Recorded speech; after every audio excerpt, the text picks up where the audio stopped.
All right, welcome back for another deep dive. Yeah. Today we're looking into something I know you've been really curious about, Okay. the whole connection between exercise and brain health. Uh-huh. You sent over this awesome chapter Yeah. from a book called Structural Brain Benefits of Maintained Fitness. Mm-hmm. And just going through it, it's like, Yeah. wow, there's some pretty cool stuff here. It's really interesting how much exercise can impact the way our brains function. Yeah, for sure. Like, we always think about like, going to the gym or going for a run is going to, help us look better or be Yeah. healthier physically. Mm. But the fact that it like directly impacts our brains Right.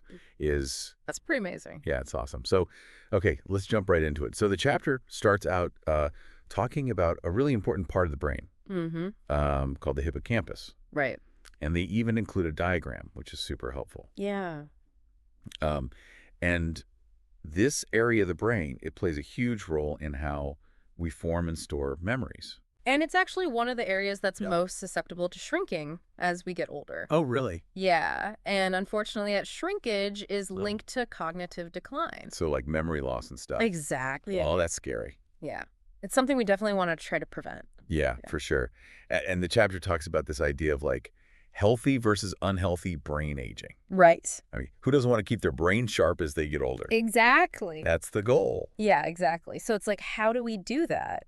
Well, the research suggests that exercise can really play a key role. Okay. It's not just about physical health. Right. It's really about maintaining a healthy brain as we age. Because there are things that we can do to like protect our brains as we get older. Yeah, there are things we can do. And the chapter highlights studies that show people who are more physically fit actually report less cognitive decline Oh, wow. later in life. Interesting. So it's like, Exercise is kind of like a shield. you could say that. Yeah. One of the things that's really interesting is this protein called BDNF. BDNF. Okay. It stands for brain-derived neurotrophic factor. Brain derived. Okay. So I have to admit, that sounds a little It's a mouthful. intimidating. Yeah. Can you kind of break that down for me? Like, what exactly is this? So For- protein doing. BDNS is like a fertilizer for your brain cells. Okay, so it helps them grow. It helps them grow, it helps them connect, Yeah. and it keeps them healthy. Okay, so the more BDNF we have, the better our brains function. Pretty much. Okay, got it. And guess what? One of the best ways to increase BDNF is Don't tell me it's exercise. it's exercise. Of course it is. Yeah. All right, so this is where it all ties together. Yeah, it all comes back to that. Okay, and the chapter goes on to say that exercise can actually increase the size of the hippocampus, Right. like literally change the structure of our brains. Yeah, that's what's so fascinating. It's Like, crazy. So wait a But minute. it's like you're working out. I can go to the gym and like make my brain bigger. In a way, yes. That's wild. And that increase in size is directly linked to better memory function. Oh, wow. So you're not just preventing decline, Yeah. you're actually potentially improving your cognitive abilities. So it's not just like preventing bad things from happening. Exactly. It's actually making good things happen. Yeah, it's like For enhancing. their brain power. I like that. So it's like Yeah. hitting the gym for like a brain workout. That's a great way to put it. I like it. Okay, so what about like, okay, so that's awesome for like preventing stuff as we get older. Yeah. But what if like I'm already kind of noticing some like brain fog or Sure. like senior moments? Can Sure. exercise actually help with that? That's a great question. And the chapter actually does address that. It says that even though our brains naturally change as we age, Right. research suggests that if we maintain a regular exercise routine Okay. throughout our lives, Yeah. it can significantly help to offset that age-related decline. Really. So even if I've been like Yeah. a bit of a couch potato in the past, Exactly. it's not too late to like It's never too late. make a change. That's a start. Oh, that's good to know. Oh, Okay, yeah. so I don't have to be like training for a marathon or anything like that. No, it's about finding ways to move your body regularly. Okay, so like just incorporating it into my routine. Exactly. Make it sustainable part of your life. I can do that. So like I enjoy like going for walks or bike rides. Perfect. Yes, yeah. Absolutely. Those are great examples of aerobic exercise. Oh. And aerobic exercise has been shown to have really positive effects on brain structure and function. So we're not talking about like No. super intense workouts here Not necessarily. It's about getting your heart rate up. and moving your body. Got it. And the cool thing is that Yeah. like anyone can do that. Exactly. It's accessible to people of all ages. Yeah, that's awesome. Okay, so we've talked about aerobic exercise, Right. but I know that there are other types of exercise There are, yeah. that can be beneficial too. Like strength training and yoga. Okay, yeah. So are those good for the brain as well? They are. They offer some unique cognitive benefits. Interesting. Okay, so let's Let's dive into that. let's get into those a little bit more in the next section. Sounds good. But before we do that, let's just do a quick recap of Okay. what we've learned so far. All right, so we started by talking about the hippocampus. Right, that memory center. That's really important for memory. Yeah, And we talked about how it's susceptible to shrinking. right, and how that can lead to Exactly. memory problems. And then we talked about how exercise can actually counteract that shrinkage. Yeah, and even make it bigger. Yeah. And that's thanks to BDNF. Right, that brain fertilizer. Okay, awesome. We also touched on how aerobic exercise seems to be particularly good for the hippocampus, Yeah. but other types of exercise like strength training and yoga can also have a positive impact. Perfect. Okay, so that's a great overview. Yeah. So now I'm really curious to learn more about how strength training and yoga can benefit the brain. Me too. Let's get into it. Okay, so let's move on to the next section and unpack those different exercise modalities. All right, sounds good. So strength training, we know it's great for our bodies, right? Yeah, building muscles and strong bones. Exactly. And all that helps prevent falls, especially as we age. Mhm. But it turns out that strength training is really good for our brains too. Okay, so how does like lifting weights Yeah. make my brain sharper? Well, studies have shown that strength training can actually improve what we call executive function, Okay. and that's like planning and decision making. Oh, so like those higher level thinking skills. Yeah, exactly. And even multitasking. Oh, wow. Well, those are definitely important to keep sharp Yeah, you need that, as you get older. especially as you get older. Yeah, for sure.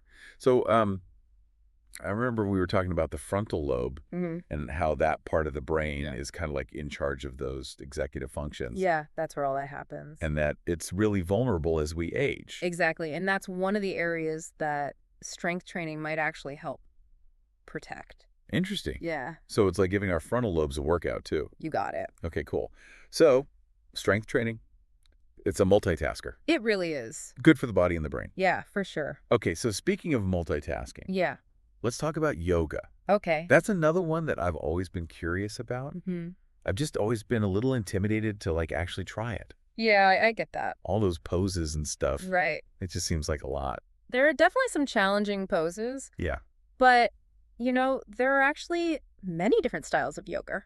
Oh, okay. Yeah, and they range from really gentle and restorative to more vigorous and physically demanding. Oh, got it. So you can kind of pick Yeah, the style nice that- style that suits you. Yeah, okay, cool. So what makes yoga so beneficial for the brain then? Well, one of the key things is the mind-body connection. Okay. So, you're really focusing on your breath, Hmm. you're being mindful, you're paying attention to your body, Right. and that can really help calm the nervous system Okay. and reduce stress levels. And we know that like chronic stress is really bad for the brain. It is. It can actually shrink the hippocampus. Oh, wow. Yeah, and impair cognitive function. So yoga is kind of like protecting our brains indirectly then. Exactly. It's like a buffer against stress. I like that. Yeah. But it goes even further than that. Okay. Studies have shown that regular yoga practice can actually improve attention memory and processing speed. Wow. Yeah, it's pretty amazing. So it's like a mental workout You could say that. disguised as a physical one? I like that. Yeah, it's a Yeah. good way to put it. Okay, so earlier we talked about how aerobic exercise is really good for the hippocampus, Hmm. and it seemed like strength training might be good for the frontal lobe. Right. Does yoga target a specific area of the brain? Well, the research is still kind of ongoing there, Okay. but some studies have shown that yoga might be particularly good for the prefrontal cortex. Okay, and what did that part of the brain do? So that's a part of the frontal lobe that's really important for higher level cognitive functions like planning, Okay. decision making, and working memory. Interesting. Yeah, so all those things you need to like stay organized and focused. So if I want to be like on top of my to-do list, Exactly. yoga's a good option. Yoga can definitely help with that. Okay, cool. So we've got aerobic exercise, Right? strength training, and yoga. Hmm. So ideally, we should be doing all three. Well, the ideal scenario is to have a well-rounded exercise routine Okay. that challenges both your body and your mind. I like that. It's like creating a fitness plan for our brains. Yeah. Exactly. That's a great way to think about it. Okay, so is there like a magic formula? That's the million-dollar question, right? Yeah, like how much of each type of exercise should we be doing? Well, researchers are still figuring that out. Okay. There's no one-size-fits-all answer because it probably depends on things like your age, your fitness level, Right. your overall health. So it's really individual. It really is. Okay, but does this chapter give us any guidelines at all? It does, yeah, based on current research. Okay, good. So what are the recommendations? So for adults, most guidelines recommend at least 150 minutes of moderate intensity aerobic activity per week. Okay. Or 75 minutes of vigorous intensity. So that's like 30 minutes a day. Yeah. Of moderate activity. Yeah, or 15 minutes a day of something more intense. Okay, not too bad. And you don't have to do it all at once either. Oh, good. You can break it up into shorter bouts throughout the day. Okay, that makes me feel better. Even 10 minutes here and there can add up. Yeah, I think a lot of people get intimidated by the thought of having to like block out a whole hour to go to the gym. I know it can be hard to find the time. Yeah, but if you can just like sprinkle it in. Exactly, just fit it in where you can. Okay, good. So what about strength training? So for strength training, aim for at least 2 sessions a week. Okay. And make sure to target all the major muscle groups. Got it. And yoga.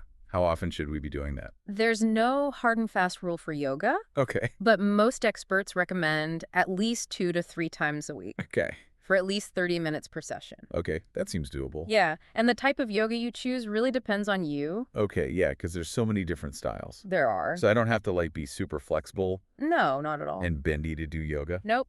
You can start with something gentle. Okay, good. It's really about just finding what you enjoy. Exactly. And what feels good for your body. I like that. Okay, this has been so helpful. Good, I'm glad. I feel like I have a much better understanding now of how all these different types of exercise can really support brain health. It's really fascinating how much of an impact it has. Yeah. It makes me wonder, like, why aren't we talking about this more? I know, right? It's like this best-kept secret. Yeah. And actually, the chapter talks about that. Really? Yeah, it says that we need like a paradigm shift Okay. in how we think about and communicate the benefits of exercise. Yeah, I remember that part. It was like, we're so focused on like, oh, exercise to lose weight. Right. Or exercise to get toned. It's all about how you look. Yeah. And we're totally overlooking Missing. this like huge cognitive component. That's the most important part. Yeah, it's like exercise to keep your brain sharp Yes. and prevent dementia. That's what we should be focusing on. Yeah. Especially as we get older. Yeah, for sure. Okay, so speaking of research, the chapter mentions some really interesting areas of like ongoing research. It does. There's some exciting stuff happening. Yeah. So what are scientists looking into these days? Well, one area that's really cool is personalized exercise prescriptions for brain health. Okay, personalized exercise, what does that mean? So just like we have personalized medicine tailored to our individual genetic makeup, Right. they're looking into creating exercise regimens Okay. that are tailored to our specific brain needs. So basically based on my brain, Yeah. I could have a specific workout plan. Right, to optimize your cognitive function. That's so cool. How would they even figure that out? Well, they're using brain imaging techniques Oh, wow. to identify biomarkers Okay. that can predict how individuals will respond to different types of exercise. So like I could go to the doctor, get a brain scan, It could be like that in the future. and walk out with an exercise prescription just for my brain. It's a possibility. That's amazing. This is really blowing my mind. That's pretty incredible. It seems like we're just at the beginning Yeah. of understanding all the amazing ways that exercise can benefit our brains. We're just scratching the surface. Yeah, for sure. Yeah, it's like we have this amazing power to shape our brains, and we're just starting to realize it. Yeah, and it's not just about the exercise itself. The chapter also talks about other lifestyle changes that can increase BDNF naturally. Yeah, I remember that part. So it's not all about like hitting the gym. It's a holistic approach. Okay, so what are some of those other things that we can do? Well, one of the most important is sleep. Sleep. Okay. Yeah, getting enough sleep is crucial. So how does sleep tie into BDNF? Studies have shown that when you're sleep deprived, your BDNF levels actually go down. Oh, really? Yeah, so a good night's sleep is essential. So sleep is like a brain booster. You could think of it that way. Okay. So how much sleep should we be aiming for? Most adults need around 7 to 8 hours. Okay, that's what I've always heard. Yeah, it's a good rule of thumb. So we've got exercise and sleep. Right. What about diet? Diet plays a role as well. Okay, so what should we be eating to boost our BDNF? A balanced diet that's rich in antioxidants Okay. and omega-3 fatty acids. So things like blueberries. Yes. Blueberries are great. Salmon, walnuts. Salmon, walnuts, those are all good for your brain. Interesting. Okay, so they all play a role. They all work together. So it really is about like a holistic approach. Exactly. It's all connected. Okay, so we've learned so much in this deep dive. Yeah, we've covered a lot. I feel like I have a much better understanding now Good. of how to take care of my brain. And that's the goal. So if we could just distill it down to like 3 main takeaways. All right, 3 takeaways. For our listener, what would those be? Number 1, make exercise a regular part of your life. Okay, make it a habit. Find something you enjoy and try to do it most days of the week. All right, exercise. Number 2, prioritize sleep. Okay, talk about that. Get those 7 to 8 hours. Got it. And number 3, eat a brain-healthy diet.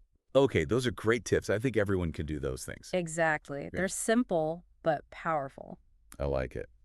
Well, this has been such an incredible deep dive. It's been fun. I've learned so much. Me too. It's always fascinating to learn about the brain. Yeah, and it's so empowering to know that we're not just like Right. stuck with the brain we're born with. We have the power to change it. Yeah. We can actually make our brains healthier Absolutely. and stronger. Through our choices. I love that. Yeah. So, to our listener out there, Yes, to our listener. we hope this deep dive has inspired you to take charge of your brain health. And don't forget. And remember, a healthy brain is a happy brain. Absolutely. Thanks for joining us on this deep dive. Thanks for listening. We'll see you next time.